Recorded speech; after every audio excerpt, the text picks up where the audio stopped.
Guten Tag und willkommen zu dieser Tourismus-Namibia-Sendung, wo wir wieder einmal uns so ein bisschen mit den Topics befassen, natürlich auch Destinations und zuletzt noch To the Point.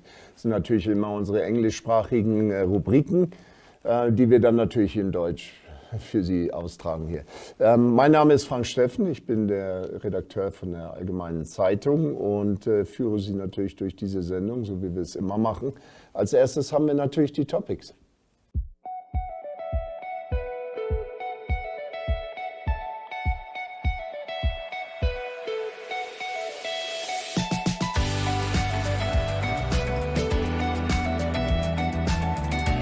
To another exciting episode of World Talk.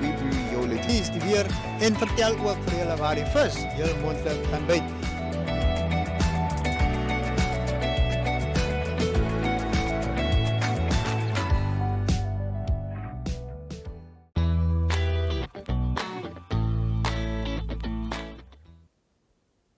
Ja, willkommen zurück und wie gesagt, als erstes haben wir die Topics, also die Themen dieser Woche und da befassen wir uns als erstes mit der Nashorn-Trophäenjagd und zwar geht es darum, ziemlich umstritten, das Umweltministerium hat eben die Trophäenjagd auf einen alten Nashornbullen eben ausgeschrieben und es geht da, das soll im November stattfinden. Also die Jagd wird im Rahmen der einschlägigen nationalen und internationalen Vorschriften stattfinden, behauptet das Ministerium. Und ja, das zu bejagende Einzeltier wird bestimmt und die Jagd von Beamten des Ministeriums begleitet. Die Jagd wird wahrscheinlich in einem kommunalen Gebiet oder einer Schutzzone stattfinden. Ich finde es herrlich, dieses wahrscheinlich. Einerseits erzählt man uns, es ist ein altes Spitzmaul-Nashorn. Und als nächstes sagt er, in einer der Gebiete, bis jetzt müsste man ja wohl schon feststellen können, in welchem Gebiet das stattfinden soll. Aber wieder einmal, wie so immer in diesem Land, wird das immer mit vorgehaltener Hand leider getan. Nach Angaben des Ministeriums sind alte Nashörner in einer Population nicht mehr fortpflanzungsfähig und einige verursachen sogar Gewirrkämpfe, bei denen junge fortpflanzungsfähige Bullen verletzt oder getötet werden können. Naja, und im Moment geht es, tut mir leid, im Moment geht es natürlich darum, schriftliche finanzielle Angebote eben einzureichen. Und da hat man Zeit bis zum 7. August um 13 Uhr und das ist natürlich am Hauptsitz des MEFTs, also des Ministerium Hauptgebäudes. Ja, und unser nächstes Thema befasst sich dann natürlich mit der Feuersaison. Also angeblich sollen jetzt schon knapp 500.000 Hektar draufgegangen sein durch die verschiedenen Feldbrände, die wir immer wieder jetzt in diesen Tagen gesehen haben. Also seit April, wird so gerechnet als der Beginn der aktuellen Feuersaison, sind es, um genau zu sagen, 499.344 Hektar Land, die schon abgebrannt sind. Und das natürlich, obwohl es in diesem Jahr in weiten Teilen gar nicht mal so viel geregnet hat. Es gibt halt aber immer noch sehr viele Gebiete, die noch aus den alten Jahren, aus den guten Regenzeiten, guten Weidebestand hatten. Naja, und das ist natürlich trocken und für solche Brände ideal. Das Umweltministerium hatte sich am Ende Juni an die Öffentlichkeit und natürlich an die Farmer und Grundstückseigentümer gewandt und einen Appell an die gerichtet, eben Maßnahmen zu ergreifen, um eben diese Feldbrände so weit wie möglich zu verhindern. Ging da um zum Beispiel die Stadt Windhoek, weiß ich, hat da einen Haufen Brandstreifen geschoben um die Stadt herum. Und das Ministerium erklärte jetzt, es habe bereits seine Systeme zur Brandbekämpfung aktiviert, zu denen die Instandhaltung von Feuerstraßen, also natürlich Brandstreifen, Maßnahmen zur Verhütung und Bekämpfung von Bränden, Sensibilisierungskampagnen und die Zusammenarbeit eben mit allen Akteuren wieder voll in Gang gebracht hat. Im ganzen Land wurden bereits 33 Kilometer Brandschneisen eingeräumt oder eben geräumt und die diesbezüglichen Arbeiten dauern an.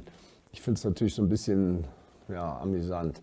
33 Kilometer Brandschneisen im Land, das ist ja nun nicht annähernd, steht in keinem Verhältnis zu diesen Art Größen, die wir da eben gerade angesprochen haben, 500.000 Hektar. Also im vergangenen Jahr brannten insgesamt 2,4 Millionen Hektar Land ab. Also im Jahr 2022 waren es dann also Sogar im Jahr davor waren es sogar noch 3 Millionen Hektar. Also das Schlimme ist, dass halt sehr oft auch Menschen dabei draufgehen. Also diese Feuersaison ist immer für uns ein sehr schwieriges Thema. Und da wäre es natürlich gut, wenn die Farmer tatsächlich ihre Brandschneisen wieder ordentlich schieben und in Ordnung halten. Das ist vor allen Dingen das. Und dann ist es natürlich oftmals so, das hört man immer wieder, dass dann, wenn der Brand da ist, dann wird erstmal der Feuerlöscher rausgeholt und dann merkt man plötzlich, dass entweder kein Diesel im Generator ist und. Ja, und da sehen Sie es, Lüderitz, das ist natürlich unser nächstes Thema. Also Lüderitz-Bucht rühmt sich mit seinem brandneuen und farbenfrohen Namensschild. Es wird bekannt als Lüderitz Concrete Sign, aber das ist, denke ich mal, eher weniger wichtig, will ich beinahe sagen, sondern ganz einfach nur, es soll das touristische Profil der Stadt und der Region stärken, um inländische sowie ausländische Touristen eben in die Stadt zu locken. Ich glaube wohl kaum, dass das Schild unbedingt die Leute lockt, aber es sind so kleine Sachen, womit man eben eine Stadt auch ein bisschen zugänglicher macht und ja, eben die Leute auch willkommen heißt. Also ich kann das vollkommen verstehen, ich finde es gar nicht verkehrt. Wäre vielleicht ganz schön, wenn andere Städte das mal nachmachen. Ja, und das sind schon unsere Topics heute. Als nächstes haben wir dann die Destinations. Welcome to What's Cooking, where culinary passion meets expert insights.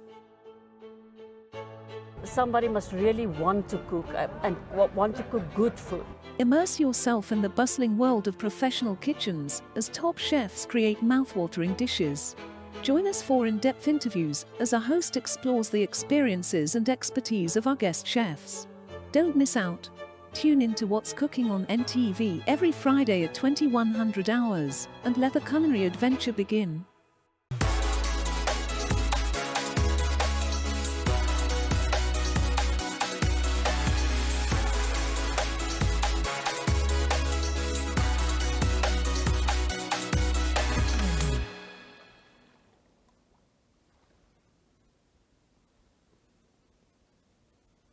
Ja, willkommen zurück und Destinations, also eben Urlaubsideen, und diesmal haben wir das mal ganz anders gemacht.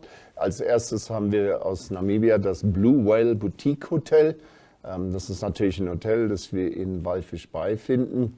Hier können Sie sehen, gleich an der Lagune ist es zu finden und bietet eben einen einzigartigen Wohnstil mit dem Thema Tiefsee. Also es befindet sich direkt an der bekannten Lagune von Walfisch Bay, dem Zuhause eben der wunderschönen Flamingos und Pelikane. Liesel Osper, die Geschäftsführerin des Hotels, hat sich da mit meiner Kollegin unterhalten. Und ja, das ist natürlich mal was ganz anderes, und gucken Sie sich einfach das Video an. Hello viewers, and welcome again to our quick sticks interview here. I'm with Liesel Losper of the Blue Whale Hotel. Liesel, thank you for joining us here on the show today. Please tell me, what is your favorite bit about working at the Blue Whale Hotel? Is meeting people and to see our customer satisfaction. When a customer is satisfied on the service that we give, that is the best. Yeah. Have you ever had very strange requests? Yeah, there was a lot of strange requests that we had. But I will not go into it now at this stage, but we managed to handle it, yeah. Okay, that's the main thing. This industry is quick thinking. You need to be very quick, yeah. Thankfully also for good managers, right? Sorry? Thankfully also good for good managers, right? Yes, that's correct. Okay, tell us a bit about the hotel itself. Your location, how many rooms you have, what activities and services you provide. Okay. We are in the lovely town Walvis Bay. We are based in front of the lagoon. We have 19 rooms, which 5 of them are luxury rooms. 3 of them has a balcony. What is nice about the balcony is when the sun sets, the tourists really love that, and they like to take pictures from the balcony. My goodness. And then early in the morning you can see our babies. Our babies is the flamingos. They are so beautiful. How cute They is are that? pretty. Yes. Okay, but those rooms are probably almost permanently booked then, right? The luxury rooms need to be booked way in advance. Yeah, but the other rooms, there is times that we have maybe 1 or 2 rooms that it's not been booked, but it goes quickly. Tell me about your F&B service. Our F&B service, we have the restaurant that we operate, and then we also have a lounge. The lounge is actually like a private lounge, so you can also book the lounge area for you and your friends to have a private function. We also do weddings there, as you can see on the pictures. Oh, yes, it's we stunning. create memories for many people. Yeah. So yeah, we have events, we have weddings, we have birthday parties. That is the place that Blue Well is the kind of place that people like to use when they have a special function. Oh, well, it certainly looks like it, and you handle everything from food to decor. Yes, we do everything. You just tell us, give us the date, and then you come. They also get married there. The priests come to the hotel. We do a church setup for you. They also get married there. I do everything, every single thing we do, from beginning to end. And tell me, have you got a favorite memory? A favorite memory? I would say for some people might think that this is wrong what I'm saying, but my favorite memory was when we actually had COVID. You know why? Really? Yes, you know why? Because a team, we worked together as a team, and the team pulled through. So that is where, and up to now, all the people that worked for us during COVID is still at Blue Well Hotel. And that made the whole Blue Well very strong. I'm getting gooseflesh. That is such an amazing story. There's no bad things that happen to one, I believe. You must always look for the positive things in every bad thing. And there you have it. Yes. Thank you, viewers. That's it. Thank you, Liesel, for making time for us and sharing that lovely story with us. That's really inspiring. Thank you for the chance. Ja, und das war das Blue Well Boutique Hotel. Und dann haben wir als nächstes mal was ganz anderes. Und zwar war meine Kollegin Jemima Birkes war in Deutschland zu Besuch. Und da haben wir gedacht, naja, dann sollten wir doch vielleicht auch mal etwas mit unseren namibischen Kollegen teilen, beziehungsweise mit den lokal Ansässigen. Und zwar war sie hatte eben diesen Zechenkomplex Zollverein in Essen besucht. Ja, und der Industriekomplex, also bekannt als Zeche und Kokerei Zollverein, wurde 2001 von der UNESCO zum Weltkulturerbe erklärt. Wurde also 1847 das erste Mal eröffnet. Das ist eine der größten und ältesten Zechen Europas. Hat auch den Ruf, die schönste Zeche der Welt zu sein. Seit 1986 ist es stillgelegt worden, der Bau, und wurde zu einem gigantischen Kultur-, Veranstaltungs- und Freizeitzentrum umgebaut. Es gibt sogar ein Schwimmbad und im Winter eine riesige Eislaufbahn. Also wie gesagt, meine Kollegin Jemima war halt da und hat sich das alles angesehen. Und wir bringen halt immer namibische Ziele und haben einfach gedacht, naja, wenn wir schon mal da waren, vor allen Dingen, weil es mal was anderes ist, warum gucken wir uns das nicht an? Und ja, damit eben unsere Lokalansässigen auch mal etwas anderes sehen und davon haben, weil es halt nicht das übliche Ziel ist. Aber wir haben ja das Video.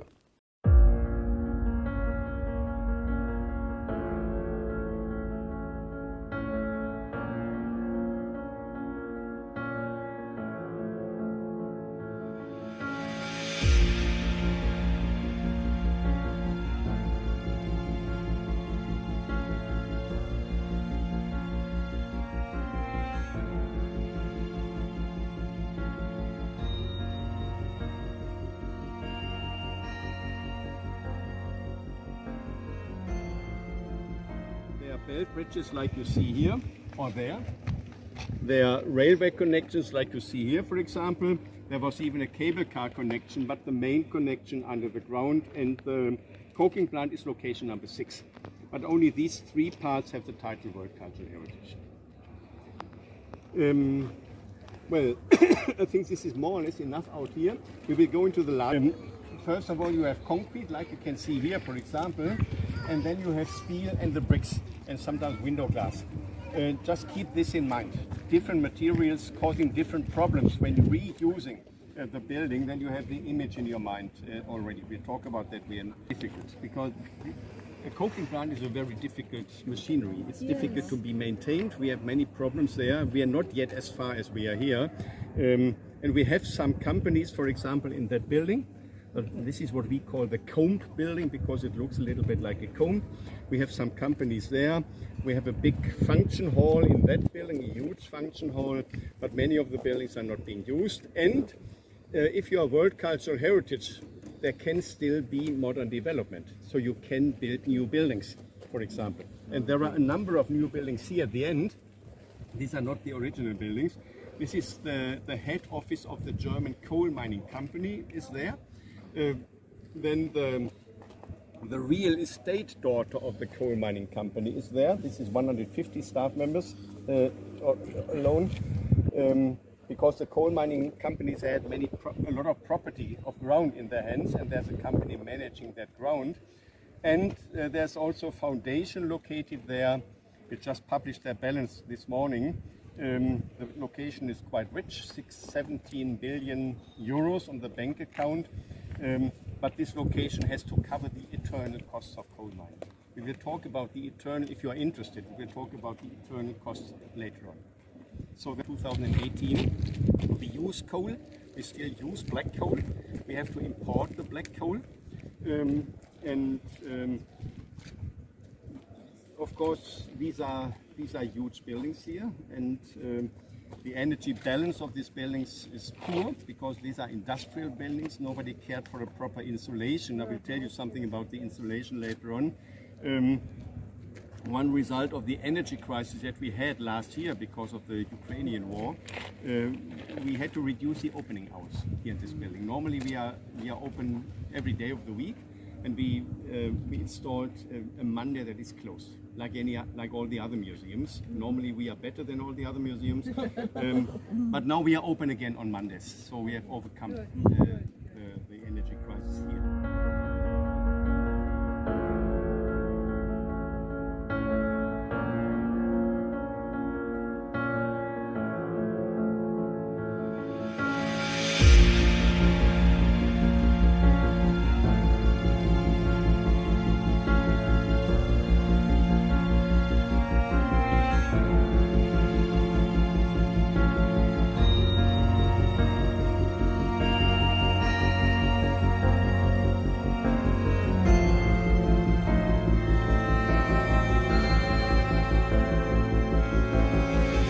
Ja, und das war Zeche und Kokerei, Zollverein in Essen. Und ich hoffe trotzdem, dass es Sie ein wenig interessiert hat.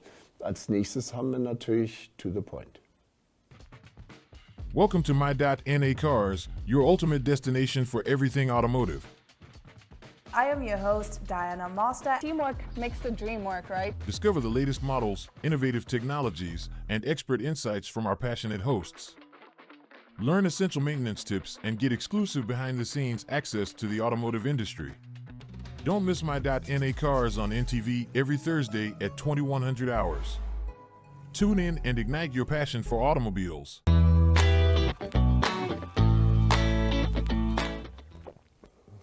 Ja, und diesmal haben wir unter To the Point haben wir den Zaukaip Sperrgebiet Nationalpark. Der wird ja immer noch so ein bisschen Sperrgebiet genannt, aber eigentlich der amtliche Name ist Zaukaip.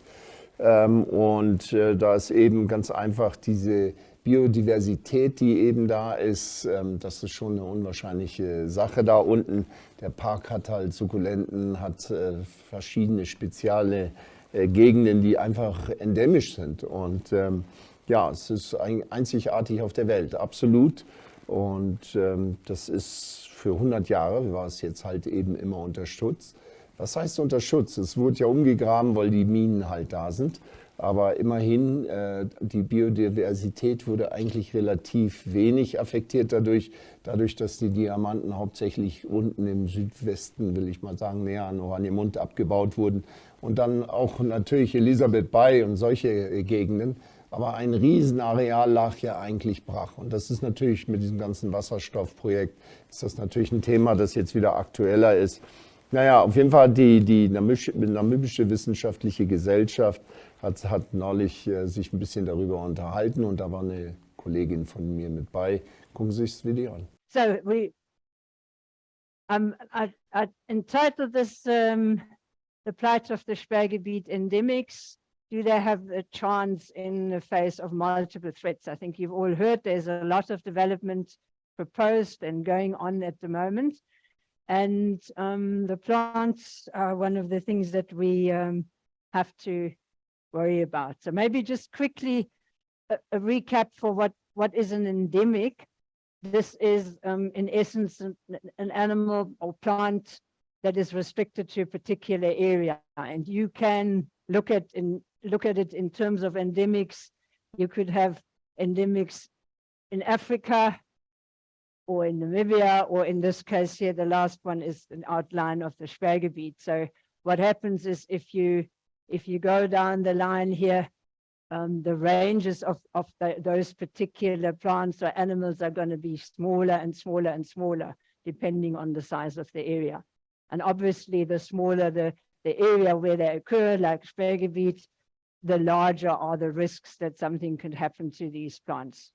So that's in essence what an endemic specifies. When we look at managing environmental threats to the area, we always look at the endemics because those are the ones that are most likely affected by developments. And yeah, why are they important? They, in essence, an indicator for diversity. There is usually, when you have endemics, you've also got a lot of other species around them. And that means diversity means that there is a lot more resilience in the vegetation types, the habitats, because the more things there are, the greater the chances are that some of them are adapted to whatever changes are happening in that area. We have a lot of very unique adaptations that these endemics show. So I will tell you also why, what we consider are the important reasons why we have so many endemics there. And I'm talking about plants because that is my passion, but we must also remember that plants are indicators for a lot of other biodiversity as well. So usually where you have a lot of endemic plants, you've got endemic animals as well, and they're indicators for particular habitats that are very important in an area. So consider it also as showing you, okay, where we have plant endemics, we've also got insects, we've got reptiles, we've got whatever else that may be there. And I'm focusing on the Sperrgebiet because there's a lot of development happening at the moment. And it's something that, I don't know whether everybody's aware of, but it's the one park in Namibia that has the highest plant diversity and the highest number of endemics. There's nothing else in Namibia that can match the Sperrgebiet, the Tsaukaap Sperrgebiet National Park, in terms of endemism. So in terms of numbers, there are 31 plant species that only occur within the boundaries of the Sperrgebiet. So that's quite a high number. And if you just look in comparison, the Namib-Naukluft Park has 2 or 3. If you go further north, Skeleton Coast, I don't think there's a single one. So it's quite remarkable that this is all within the area here. The first thing is we have to look at the foundation, which is in essence the landforms, the topography, the different habitats that we find in the area. And when you look at the satellite image, there is a whole lot of diversity here of different habitats. These red areas are dunes. Then we've got mountain ranges here. We've got complexes of Inselbergs. We've got a whole area here with rocky outcrops. So all of this is interlinked. So these are the areas where there's a lot of them, but they are in essence everywhere if you look closely. Right, and then I've also mentioned the green hydrogen developments that are proposed here. One that's going ahead now is the Hyphen project, which is in the northern part of the park. 2 concessions here. And I must say that the Hyphen people have, as much as possible, tried to avoid very sensitive areas, which are these dark green areas.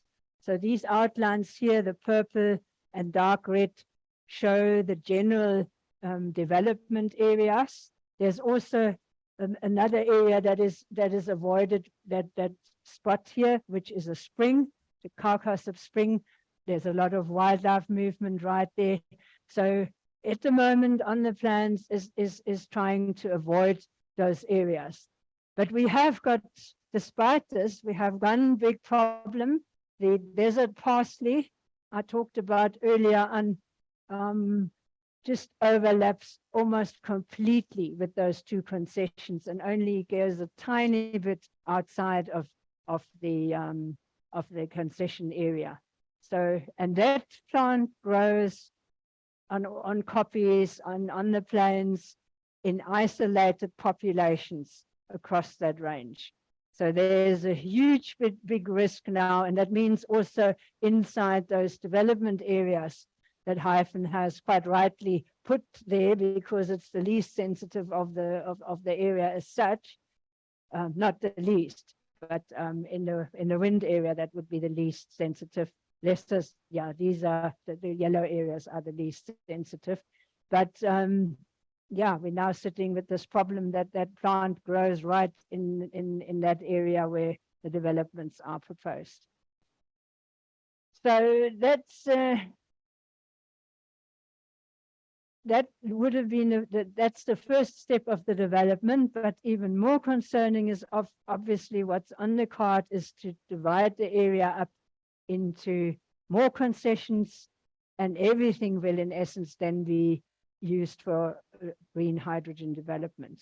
The Hyphen project as such are developing the service infrastructure, already keeping the future developments in mind.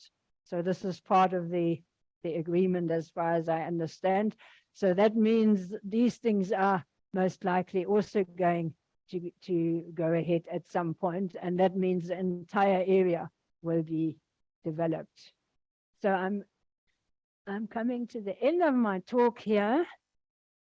I think we can all agree that this is obviously it's an arid area, and there is a lot of special habitats in here which are unique, and that makes the area fairly fragile. So it's something that one has to look out for. A lot of those habitats and the vegetation in those habitats is not restorable. You can't restore outcrops, you can't restore lichen fields and things like that. So these would be lost completely if they are disturbed. Ja, und das ist Zaukaip, das Sperrgebiet Nationalpark. Damit sind wir schon am Ende dieser Sendung angelangt. Wie gesagt, ich wünsche Ihnen noch einen schönen Samstag, schönen Sonntag natürlich auch. Ich hoffe, Sie haben eine gute Woche vor sich und wir sehen uns dann in einer Woche wieder. Bis dann, bleiben Sie gesund. Tschüss.